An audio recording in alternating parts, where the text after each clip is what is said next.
నమస్తే, welcome to our channel. నేను పద్మిని. ప్రస్తుతంతో పాటు ప్రముఖ ఆధ్యాత్మికవేత్త, జ్యోతిష పండితులు, అమ్మవారి సేవకులు, దత్త గణపతి ఉపాసకులు మురళీధర్ శర్మ గారు ఉన్నారు. మాట్లాడదాం. నమస్కారం అండి. మహాదేవ. మీనరాశి వారికి ఈ శని వక్రగతి, ఆల్రెడీ ఏలినాటి శనిలో ఉన్నారు, శని వక్రిస్తే ఏంటి, సవ్యగతిలో ఉంటే ఏంటి అన్న థాట్ ప్రాసెస్లో చాలామంది మీనరాశి వాళ్ళు ఉన్నారండి. చాలా స్లో డౌన్ అయిపోయింది లైఫ్ అని చెప్పేవాళ్ళు ఉన్నారు. సో మరి ఎలా ఉంటుంది మీనరాశి వారికి ఈ శని వక్రగతి రీత్యా? మీనరాశి వారు ఎవరైతే ఉన్నారో నోట్ చేసి పెట్టుకుంటారో లేదా వీడియో డౌన్లోడ్ చేసి పెట్టుకుంటారో మీ ఇష్టం.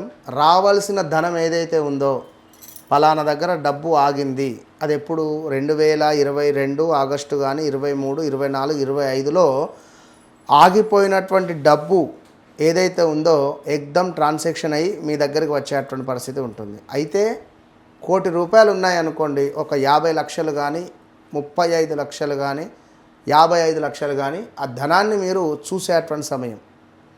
మీ ధనం రావడంతో పాటుగా మీరు ఏమైనా బిజినెస్ రిలేటెడ్ కానీ లోన్ రిలేటెడ్ కానీ ట్రై చేసి అలసిపోయినట్టయితే ఈ శని వక్ర దృష్టిలో ఉన్నప్పుడు ఈ యొక్క జూలై 27 నుండి డిసెంబర్ 11 లోపు మీ చేతిలో డబ్బు అనేటువంటిది కనబడుతుంది. ఈ వీడియో సేవ్ చేసుకొని అప్పుడు మీరు నాతో మాట్లాడండి. కనుక మరి ఇక్కడ ఇది ఇస్తున్నప్పుడు ఇంకొక దెబ్బ కొడతాడు. తండ్రి ₹1, తండ్రి డబ్బులు కావాలి మనం ఏడిస్తే అని చెప్పి తిట్టి ₹10 చేతిలో పెడతాడు. అట్లనే అనారోగ్యానికి సంబంధించింది ఏదైనా ఒకటి ఇబ్బందులు రావచ్చును. రాహుపై మీ లగ్నంలో ఉన్నటువంటి శని దృష్టి మూలకంగా ఎప్పుడైనా రాహు మీద శని దృష్టి ఉండకూడదు.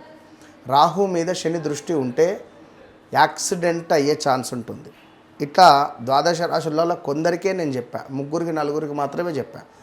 సో 6వ భావము, 8వ భావము, 12వ భావము ఉన్నవారు జాగ్రత్తగా ఉండండి. సో అది ఏదైనా కావచ్చును, క్యాన్సర్ రిలేటెడే కావచ్చును, లేదా ఏదైనా ఒక తెలియని విషయం మీకు తెలుసుకునేటువంటి పరిస్థితి ఉంటుంది. అబ్బా అనేటువంటి విధంగా షాకింగ్. సో మరొకటి ఏమిటి అంటే ఇక్కడ అత్యంత అద్భుతం, ఎప్పటి నుంచో ఏరోప్లేన్ ఎక్కాలి అనే కోరిక నెరవేరవచ్చు. ఎప్పటి నుంచో విదేశ పర్యటనలు చేయాలి అని అనుకునేటువంటి వారు చేసి రావచ్చును. కొత్త ప్రదేశాలు చూడొచ్చును. కొత్త ప్రదేశాలను ఫ్లైట్ మూలకంగా తిరిగి వచ్చేటువంటి యోగం ఉంటుంది. అదేవిధంగా దేవాలయాలు కూడా సందర్శించేటువంటి అవకాశం ఉంటుంది. శని కర్మకారకుడు కనుక వెళ్ళి రండి, మంచి ఫలితం ఉంటుంది. ఇక మరొక విషయం ఏమిటి అంటే పంటికి సంబంధించినటువంటి ఇబ్బంది ఏదైనా వస్తుంది. పంటికి సంబంధించింది అది చూసుకోవాల్సి ఉంటుంది. అయితే వివాహ ప్రయత్నాలు చేయొచ్చు. అవుతుందా? ఖచ్చితంగా అవుతుంది.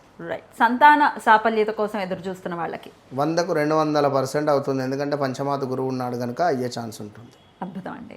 అన్ని విషయాల్లో మరి మీనరాశి వారికి సానుకూల ఫలితాలు ఉండాలి అని అనుకుంటే ఎటువంటి పరిహారాలు చేసుకోవాలండి?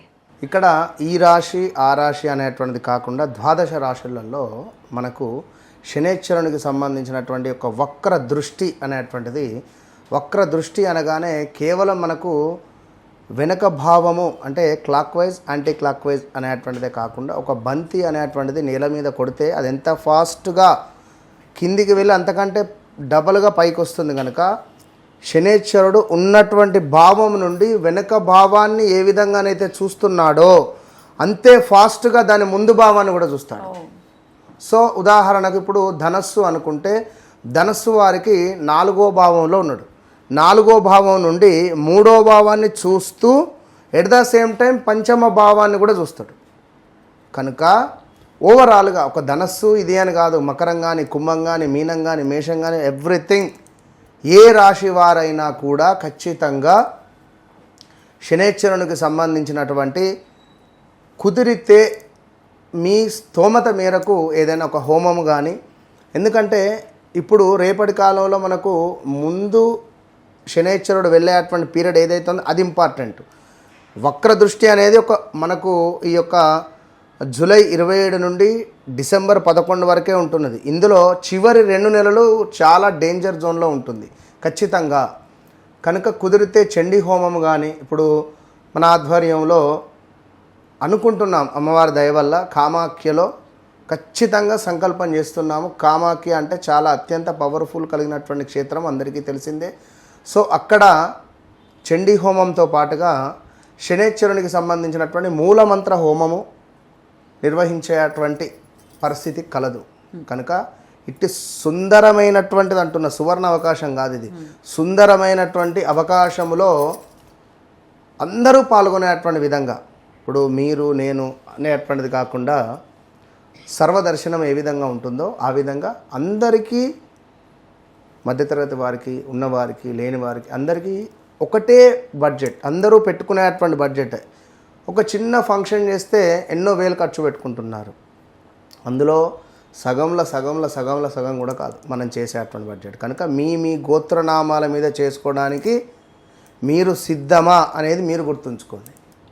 ఎందుకంటే ఎన్ని రోజులు ఇదే విధంగా ఈ యొక్క కర్మలను అనుభవిస్తూ ఉంటారు. ఖచ్చితంగా ఏదో ఒకటి, ఇప్పుడు లక్షకు ₹1 తక్కువైనా కూడా దాన్ని లక్ష అన్నారు.